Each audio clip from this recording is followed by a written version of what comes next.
most of the residents of Phoenix, Arizona, the night of March 13th, 1997, began like any other Thursday evening.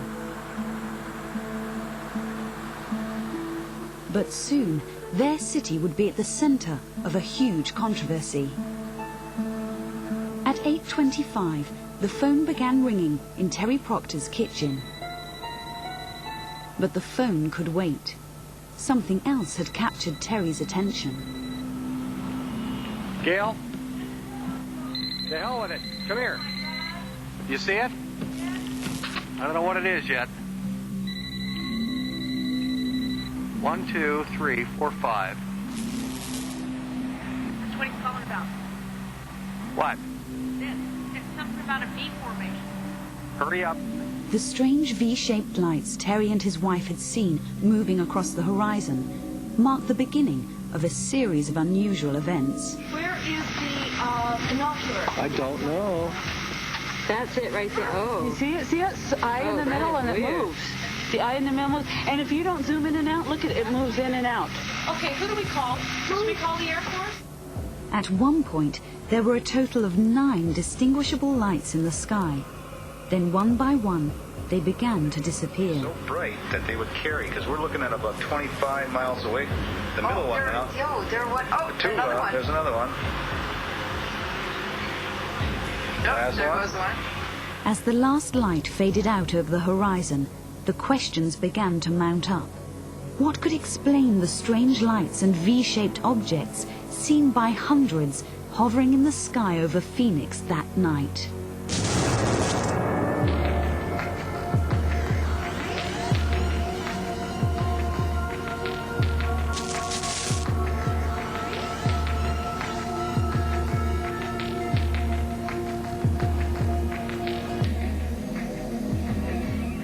On the night of March 13th, 1997, there were 2 separate incidents involving unidentified flying objects in the Phoenix, Arizona area. The first event occurred between 8:15 and 8:45 p.m. The second just after 10 p.m.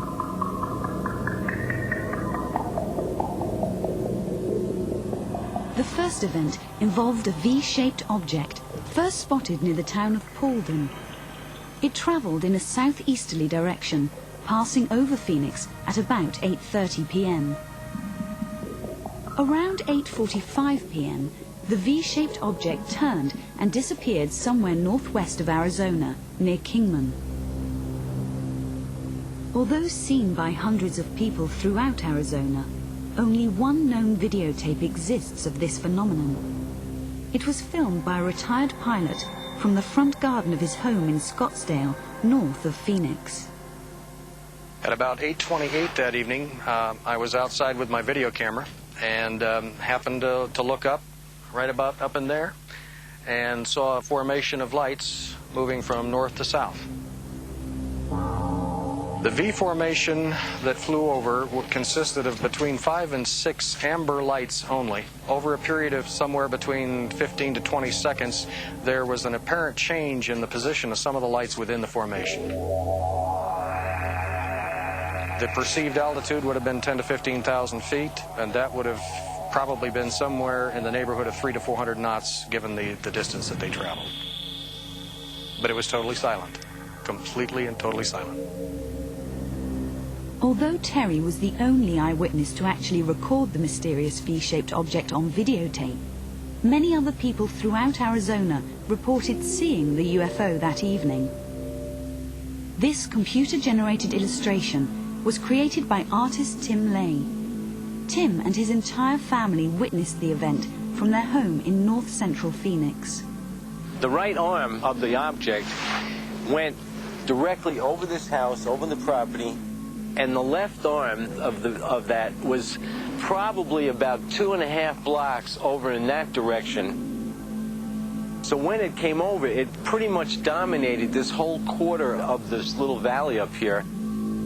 You could see that between the lights on each arm was solid. There was no stars. You could not see any stars between each light. when it came over, that wasn't moving or wavering back and forth. It wasn't floating or jumping. It almost was like a computer simulation of some kind. It was so straight.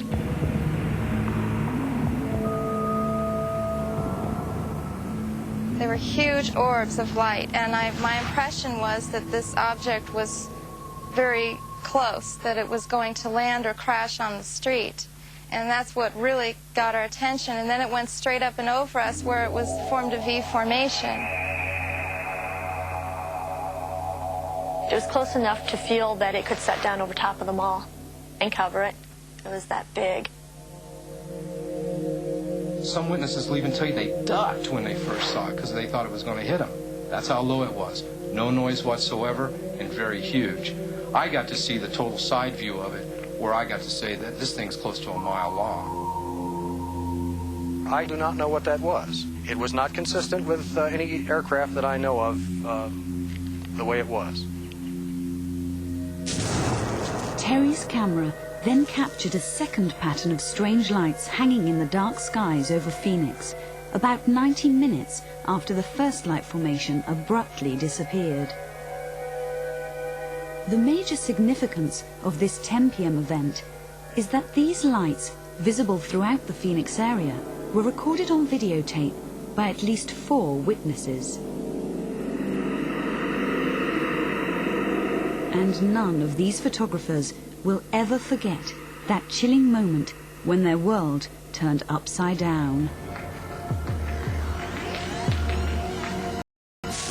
On March 13, 1997, a second mysterious appearance of strange floating lights over Phoenix was captured on video by at least 4 witnesses. It is a night that has become seared into their memories. I just got done watching television about 10 o'clock and went out in my patio, and our home faces southwest across the city of Phoenix. And I noticed a bright orange amber type light up on one of the peaks. And I said, I'm going to take a picture of that thing and see what it looks like. Figure this one out. There's a double. As I was videotaping it, all of a sudden, lower and to the right of it, an entire display of lights started to come on in the sequence.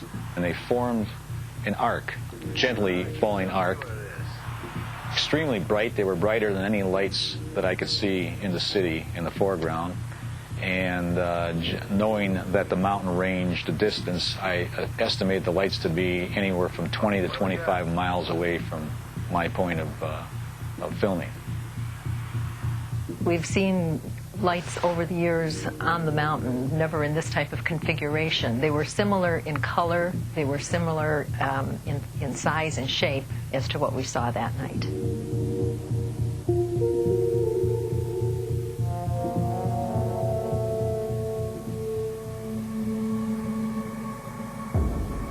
On the other side of the town, Steve Blonder was actually waiting for the lights to appear that Thursday night. Steve was certain he would see something, as during each of the previous 4 nights he had witnessed a similar phenomenon in the sky. Individual orange, amber type lights every single night around 10 after 9, right under the star of Sirius, below and to the left of Orion's belt. My wife was an astronomy student, so we were noting that. Convinced the mysterious lights would reappear, Steve enlisted the help of 2 local UFO investigators. Bill Hamilton and Tom King jumped at the chance to document an actual sighting in progress. When we got up here on the balcony, we were asking Steve where he was seeing these orange lights from. And he pointed in the southeast, in the southwest, over to the west. And just as he was pointing this out and some other people were pointing out where they had seen the lights, somebody shouted, Where? Oh, look at that. There's another one. I had no idea what it was. This isn't first for me. They're lined up in a pattern, man. There's geometry behind this. They appeared to be so low that these palm trees behind us would eventually be getting in the shots and obscuring the object. So I jumped up here and I hit record again to start recording.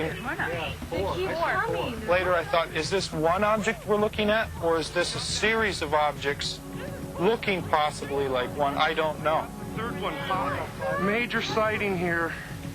We couldn't believe it. You know, it was all of a sudden after 4 nights of seeing, individual lights flying all over the sky, to see these lighting up in a formation, we were overwhelmed, to say the least. While Steve Blonder viewed the phenomenon from the balcony of his home, 50 kilometers northwest, a truck driver, Bill Greiner, was viewing a different kind of air show from a road on the outskirts of Luke Air Force Base. Greiner's eyewitness account suggests that the military was well aware of the unidentified lights in the sky. I watched 2 jets come out of Luke, and they come out real quick. They had their afterburners on. They had huge flames coming off of them. And then as soon as those 2 were airborne, another one come out, a third one come out from behind it. And as soon as they were airborne, all 3 jets made an abrupt turn and headed for the closest object to the base, which was in the southwest. And as soon as the jets got to the object, it shot straight up and disappeared right in front of me. Air traffic controllers at Sky Harbor Airport noticed the lights hovering on the southern horizon. On the evening of March 13th, I was on duty with 7 other controllers, and to the south of the airport over South Mountain, we observed 5 to 6 very bright amber-colored, equally spaced apart lights. All of our arrivals that evening were inbound from the east, landing to the west, so we thought that they probably weren't airplanes. Strangely, these objects, visible to the naked eye, did not register on the control tower's radar. And some pilots flying in the area soon became concerned for their own safety. There was one report, a query from a pilot in a Bonanza that was talking to our adjacent facility on one of the frequencies and asked something to the effect that, hey, what are these lights around me or over me? And the controller responded, well, I don't have anything on radar. Within hours of the Phoenix sightings, the National UFO Reporting Center in Seattle, Washington, was flooded with calls. National UFO Reporting Center, good afternoon. Many police departments and other official agencies throughout the U.S. advise people who believe they have seen a UFO to contact this privately operated center. Could you give me a brief description, please, of what it was you saw last night? Here, information is gathered and eyewitness reports are documented and then made available to the public. The night of March 13th, 1997, probably gave rise to the most active or intense burst of telephone calls with regard to an alleged UFO incident. As you could see how incredibly huge it was when we were just standing over and looking up at it. Did you get pictures of it? We certainly took more than 100 reports, all told, about this incident. Not only the initial reports, but the reports that filtered in over subsequent hours, days, or weeks, or even months. We're continuing to receive reports from people in the Arizona, New Mexico, and interestingly, Nevada area with regard to what they had seen, the observers had seen that night. Some lights that were traveling, and they were arranged in a strange fashion, kind of a 3 or 4 in a V. Many of the reports were coming in from seemingly very serious-minded people, ex-police officers, architects, public servants. What I'd like to ask you to do, sir, if you wouldn't mind, is submit a brief written statement, perhaps. These first reports that we got were, I think, clearly very strong evidence that something very unusual had taken place over approximately 24 cities in Arizona. The local media also became a focal point for the controversy. This is video of what thousands of Arizonans saw March 13th. It's been the talk of the town. You're watching News 15 at 5. The answers are elusive. Many of you saw this row of lights as they hovered above the valley horizon. The mystery of the Phoenix Lights will be featured tomorrow morning on Good Morning America. Well, the first day, it was chaos because there were so many witnesses, and we didn't know who had footage and who didn't have footage, and we were trying to locate footage right away. Gordon, welcome to Strauss's place. Tell me exactly what you saw. I look at these things, and there were no blinking lights, none of the blinking lights. What time was this?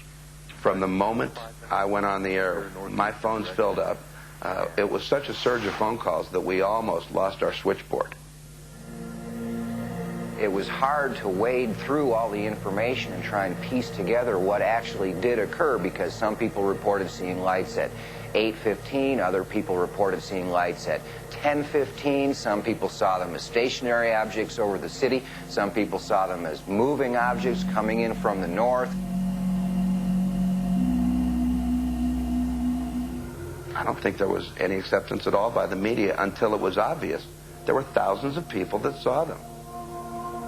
The various media outlets in Phoenix were inundated with phone calls on March 13th. But apparently, according to military spokesman, the switchboard was quiet at nearby Luke Air Force Base. It's my understanding that at least one spokesman from Luke Air Force Base, acting in an official capacity, the following day, that is the 14th of March, represented that Luke Air Force Base had taken no telephone calls about the incident that had occurred the night before. Well, that's an interesting statement, because I called them twice that night myself, based on having been given their number by a number of the people who had called us with sighting reports, who said that they had already called Luke Air Force Base. It's a pretty prominent object in the night sky. Moreover, my long-distance telephone log shows very clearly that I did call the base switchboard that night and had lengthy conversations, 5 or 6 minute conversations.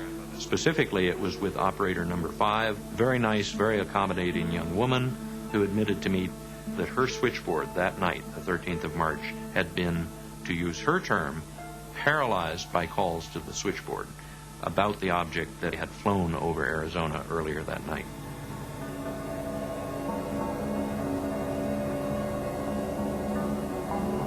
With no immediate explanation, the media frenzy gradually died down. For nearly 2 months, the mysterious light seen above Phoenix remained just that, a mystery. Despite requests from dozens of eyewitnesses and concerned members of the public, no authority investigated the incident. I guess I'm going to mention this because I'm a little curious. Then, on May the 6th, 1997, at a Phoenix City Council meeting, Councilwoman Barwood posed a simple question. Anybody has any information from the city, and if the city is checking into it? I said, can we find out why nobody's investigating? Can we look into it? And there was this silence. People are starting to ask more questions. Thanks. Thank you. And then that was kind of it, and went on to the next one. No one from the City Council seemed to feel that there was any compelling reason to investigate the sightings. Undaunted, Barwood kept pushing the city, trying to get officials to take the many eyewitness reports seriously. And the response that I got back, which was about a week later, was that the city of Phoenix did not have an Air Force, which I kind of knew, and that they had received less than 5 phone calls into the police department. And I thought that was odd, because I was told that they had gotten a lot of phone calls. So that to me didn't make sense if, you know, they're saying they were overwhelmed with phone calls, and then the response I got back from the city manager's office was they had less than 5 phone calls. To them it was not important. 43 days after Councilwoman Barwood's initial request, Arizona Governor Fife Symington announced that his office would spearhead an official government investigation into the events of March 13th, 1997. We're going to make all the necessary inquiries, and we're going to get to the bottom of it. We're going to find. This announcement came as welcome news to the concerned citizens of Phoenix, who had been waiting more than 3 months for an explanation to the strange events that they witnessed. On June 19th, Governor Symington called a press conference to present what he considered vital information regarding the incidents. He announced that a police investigation had determined the source of the lights, and for the first time he admitted that there may have been an extraterrestrial connection. And now I'll ask Officer Stein and his colleagues to escort the accused into the room so that we may all look upon the guilty party. Don't get him too close to me, please. It's, you know. Now, this just goes to show that you guys are entirely too serious. Then he takes off his mask and he realizes it's one of the governor's aides, and everyone has a good chuckle. Well, some people had a good chuckle. The TV station that carried it live wasn't too happy, but the governor said it was just, a little joke, and he was having some fun with it. My 10-year-old saw that, and that really made her feel uncomfortable because she's feeling that they're sitting there saying that what she saw she didn't see. She saw it, I saw it, other parents saw it, teachers saw it, a lot of people in the valley saw it, but they won't give us an answer. The governor's light-hearted attitude and the lack of any official government investigation into the events of March 13th left many of the concerned eyewitnesses dumbfounded. Frustrated and angry, they began searching for answers on their own.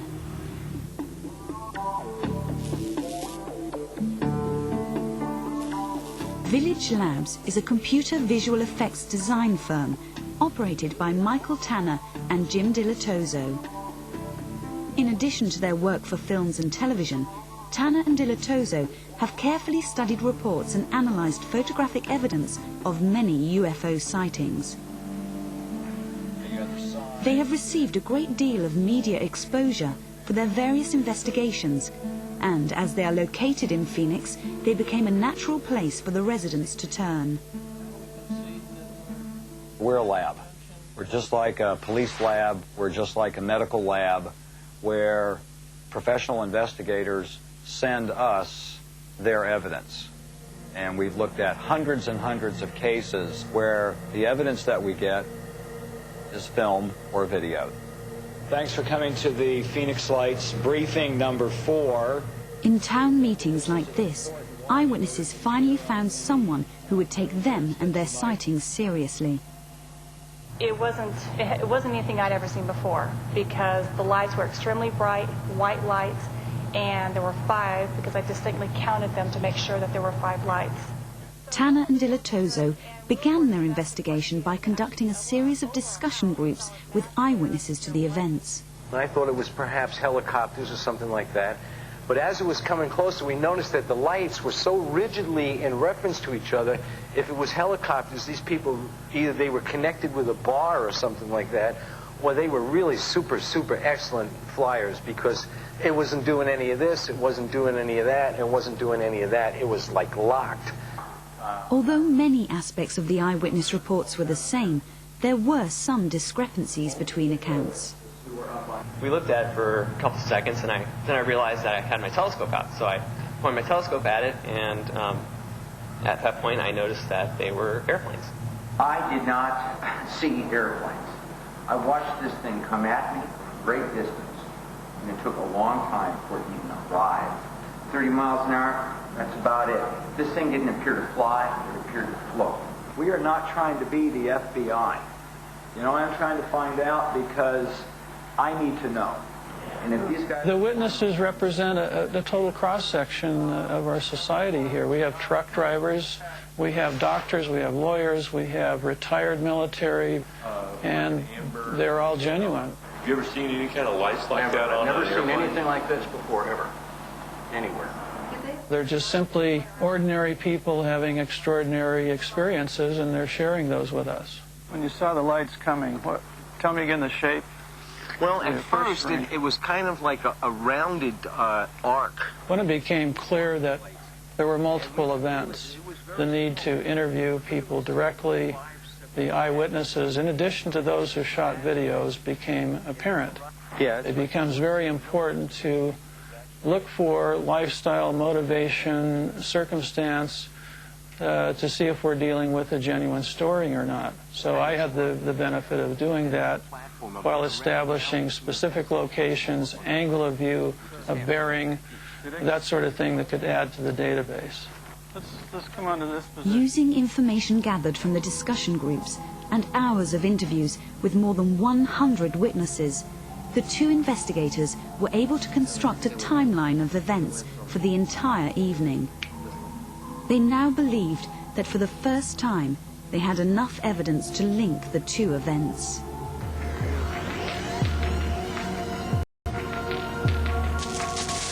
The residents of Phoenix finally found hope regarding the strange occurrences of March 13, 1997, with the investigation by UFO experts Jim Dilatozo and Michael Tanner. The next phase focused on several of the videotapes that recorded the phenomenon. So the landmarks that we have are the hill that's in the foreground of Mike's backyard.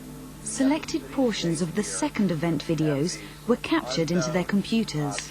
So what we've done is take the Mike Kristen shot and grab one frame and now have it in an image processing program where we can do some study on it. A candle, a headlight, a light bulb all have different optical characteristics. So what we want to do is get past all of the illusion that lights look alike and get to the very specific of how are they different, the fingerprint. So first thing that we do is identify all light sources in the video. We have street lights, we have airplane lights, we have unknown types of city lights, and they're all mixed up together. Using the computer, Dilatoso compares frequency waves of known lights with the frequency waves of lights seen on the night of March 13th. When we compare all the different light sources to each other, we find that only the unknown objects in all of the video have this purity of wave shape. The waveforms are all perfectly registered. They're lined up right with each other, red, green, and blue. There's no additional spikes. There's one pure shape. Now let's go over here and just look at another one of these lights and see if they have any characteristics that are similar. This is a really messy one. See, the red, green, and blue are way out of alignment. The unknown lights don't match. They don't match the characteristics of quartz lights or airplane lights or street lights or Hale Bopp. We can't get a match between the unknown and knowns that we have stored. I got the camera. Oh, now that one went out to the left. Although a definitive explanation of all the events of that night remained elusive, in the weeks and months that followed, there was no shortage of theories regarding the light formations seen at 10 p.m. Isn't that weird? Look at that. And they all went on in a sequence. Some skeptics believe the lights were merely those of military aircraft flying over Luke Air Force Base. I've been a pilot since 1974. I've flown corporate aircraft, I've flown charter aircraft, and I've been a controller since 1985. And in those years, I've never seen anything of this brilliance or this intensity before in my career. Perhaps the Phoenix lights were a freak optical illusion, the result of some natural phenomenon like lightning or intense desert heat waves. I have a degree in atmospheric science, and if this was some type of mirage, it's a phenomena that I've never heard of. If it was an anomaly in the clouds, to be that perfectly spaced and to be up in the air with that precision, you know, there's a lot involved to do that.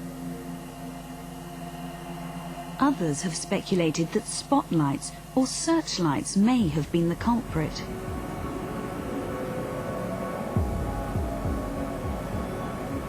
If someone had been shining spotlights into the sky, there were no clouds for the spotlights to reflect off of. So no, I don't believe that the lights were any kind of spotlight reflecting. Some skeptics have even theorized that a group of pranksters could have flown ultralight aircraft equipped with lights in formation to create the impression of a UFO. Was it a hoax? Were there a bunch of rich guys flying hang gliders with spotlights on them? I suppose that's possible, but no one has come forward to claim that. And there again, why would somebody want to do that? Just to get a laugh? It would be a very expensive hoax to pull if that's what you were out to do, and a very dangerous one, and no one has stepped forward and claimed responsibility for that. I don't think that it was a hoax. I don't think it was someone on the mountain. It's a very, very rugged terrain. I don't think that anyone could have been perpetrating it from the ground. But beyond that, I don't know. On June the 25th, 1997, a convincing explanation for at least one of the Phoenix UFO events emerged from a local TV station. Well, it's a possible explanation into those mystery lights that appeared over the valley in March. But some of you aren't buying it. 12 News has video that might explain what was going on. Let's start with pictures that were taken on March 13th. Many of you saw this row of lights as they hovered above the valley horizon. Now, take a close look at these pictures that we shot just last night. These are flares that the Air Force was dropping near Gila Bend. Now let's go back to the video from March. You'll remember the lights faded out one by one. Let's take a look. You're going to see how they're slowly fading out one by one. And again, looking back at those flares from last night, they also burn out one by one. There they go. Illumination flares like those recorded by KPNX on June the 25th are used by military aircraft to light up battlefields and expose targets during night combat. Dropped from high-altitude aircraft and attached to tiny parachutes, the flares, which descend very slowly, can burn brightly for up to 5 minutes. When we saw those lights pop on in the sky, to us they looked exactly the same. The photographer now just looked at us and goes, well, there's your light. It looked so similar to us, it had to be the explanation. Although we didn't know who could have dropped the flares that night. If the lights seen hovering on the horizon on March the 13th were in fact flares, then who dropped them? Initially, Air Force officials denied that any of their aircraft were involved in any maneuvers in the area that night. But oddly, after the KPNX broadcast, they reversed their statement. Now, they admit that on the night in question, the visiting Maryland Air National Guard had conducted night maneuvers which involved the use of illumination flares. Our unit was flying March 13th, 1997 as part of Operation Snowbird, and we were conducting night training. This is a map of the training area that we use when we fly in the airplane, and we take off from Davis-Monthan Air Force Base, fly to the northwest into the military operating area, and at that particular night our aircraft flew to the North Tack Range, and that's where they deployed the flares for the training mission that evening. Phoenix sits just to the north of this area. The lights that were observed were about 30 miles southwest of Phoenix, which is close to exactly where the North Tack Range sits. The flares being dropped at the gunnery range seemed to fit a lot of what people might have seen at 10 o'clock. But despite what appeared to be overwhelming evidence, many witnesses remained unconvinced that illumination flares were the cause of the 10 p.m. phenomenon. The flare theory would fly for me if I didn't actually see the footage of the flares that I've seen that just aren't consistent with that. If they are, maybe they're more advanced flares because these hung suspended for so long. I considered whether what I was looking at were flares, but when I looked through the telescope, I could see no suspension apparatus. In other words, no parachute or balloon. They had no vertical descending motion. They did not start to drift together, as flares usually do, or apart. In other words, they maintained a fixed relationship between themselves. And I could also see that they were round lights of some kind, like orbs, and they were pulsating at a high frequency. While they look similar, they don't look the same as flares. Flares flicker. Flares illuminate what's around them. And these lights over Phoenix didn't do that. It would be very difficult for me to believe that if flares had been dropped, that they could stay that perfectly aligned and that we couldn't see at least one of them moving or dropping. Now, a very key point to this is, to eliminate the flare hypothesis is, we saw no aircraft whatsoever. No jet aircraft, no helicopters that could have dropped these flares. So let's go over and look at this object right here. Shortly after the announcement about the Maryland Air National Guard maneuvers, Jim Dilatoso reanalyzed the videotapes. From the Channel 12 video, we have the flare objects.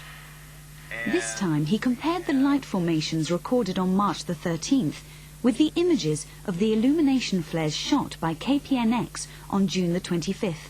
When we compared these lights to flares, we didn't get a match.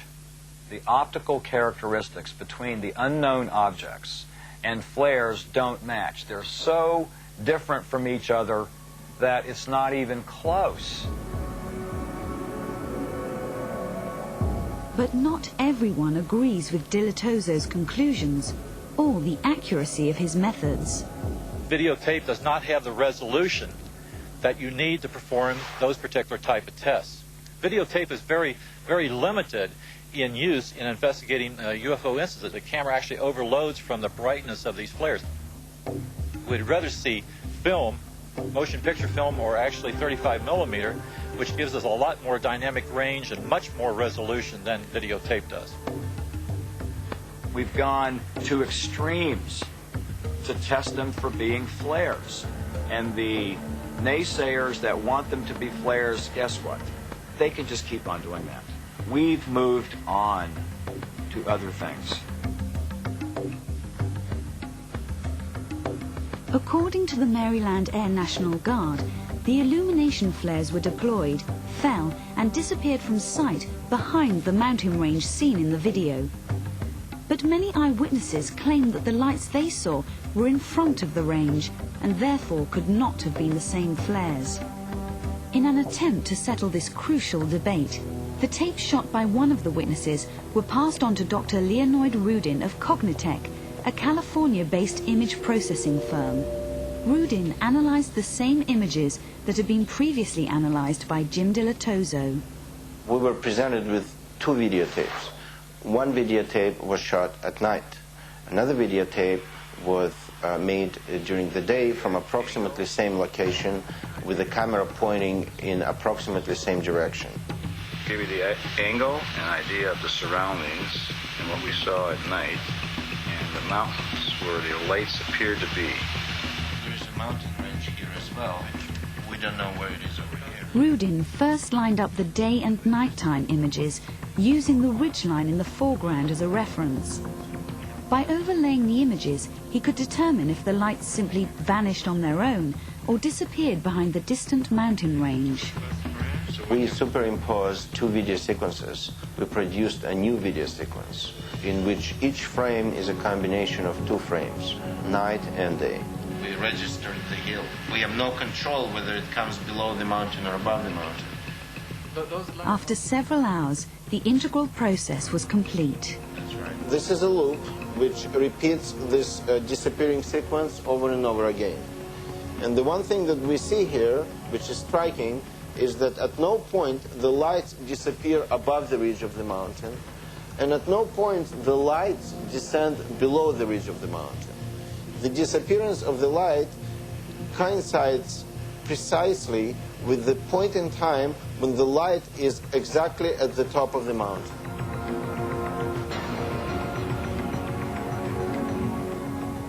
And that happens not with one light, not with two lights, but with all the lights that we see on the videotape.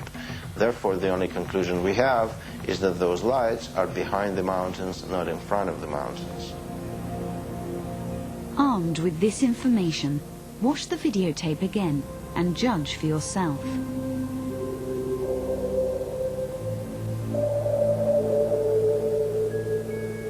Are these merely flares dropping behind a mountain range? Or UFOs mysteriously vanishing? Sometimes the human eye can form its own conclusions.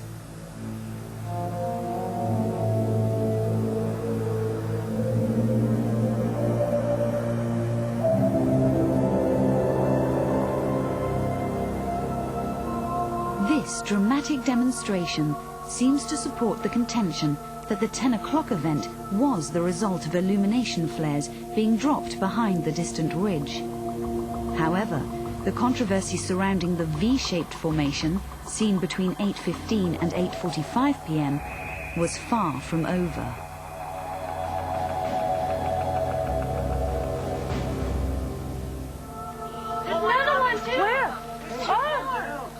Although many believe there is overwhelming proof that the mysterious lights seen over Phoenix at 10 p.m. were caused by military flares, several intriguing questions remain. Why didn't the aircraft which deployed the flares show up on the radar? What caused the similar phenomenon seen and recorded on video by Steve Blonder 3 days earlier? Right there. I see it. See it right there, right there. And finally, what can explain the V-shaped formation that passed over Arizona between 8:15 and 8:45 p.m.? Only one known videotape of this UFO event exists. And while today no one has come forward with a viable explanation, there are plenty of theories about what was streaking through the night skies of Arizona on March the 13th, 1997. I personally think that this is military and that it is some kind of a humongous stealth. And that's my personal opinion. I mean, isn't this the same government that said we didn't have a stealth? So was the military setting up a smokescreen to cover up the discovery of an ultra-secret airplane?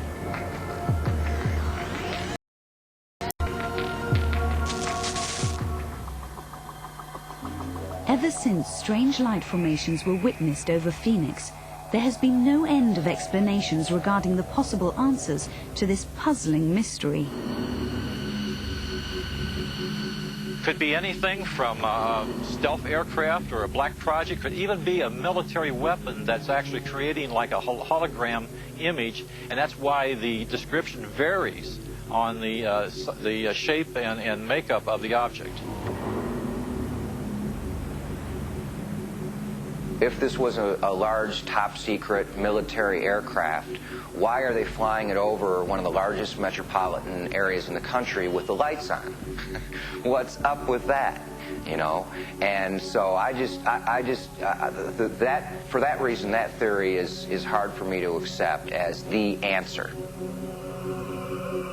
There's just not enough evidence to convince me that it was tactical aircraft or something from another world. It's somewhere, it could be somewhere in between. I mean, there's just no way for me to know. I get a feeling that people are unsettled because there are no clear-cut answers. I get a feeling that the people that want to believe are unsettled because we can't get any kind of answers that seem to tie up all the loose ends. And I believe that the people that scoff at the idea of extraterrestrial craft visiting Phoenix, I believe they're a little unsettled because thus far it certainly hasn't been disproven that that was the case.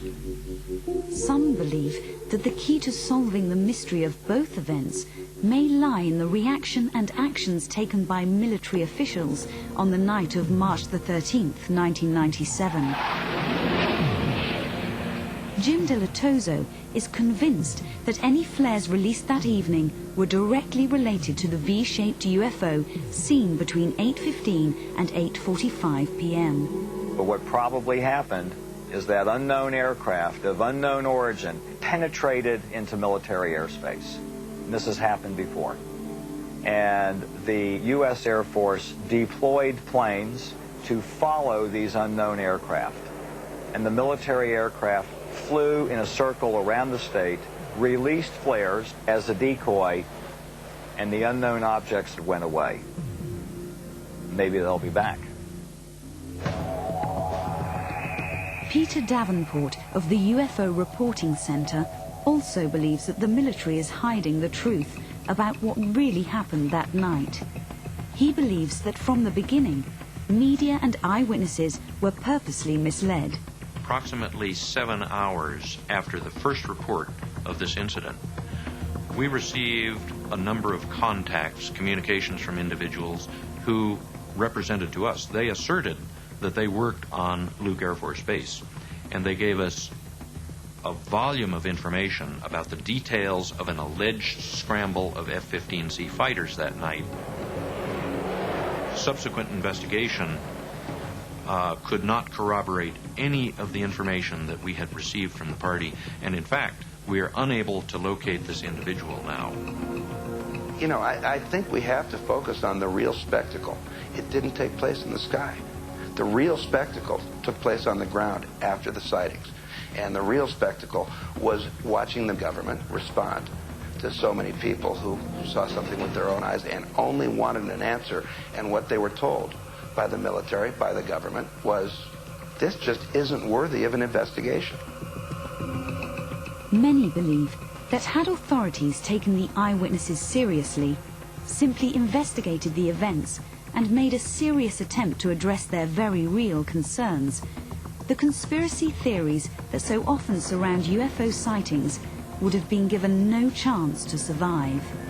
At this point, months after the event has happened, I have no idea what these lights were. I would like to know. I wish I knew. I may never know. None of us may. But whether they're man-made, whether they're from another galaxy, whether they're flares, I don't know. At this point, they are truly UFOs, unidentified flying objects.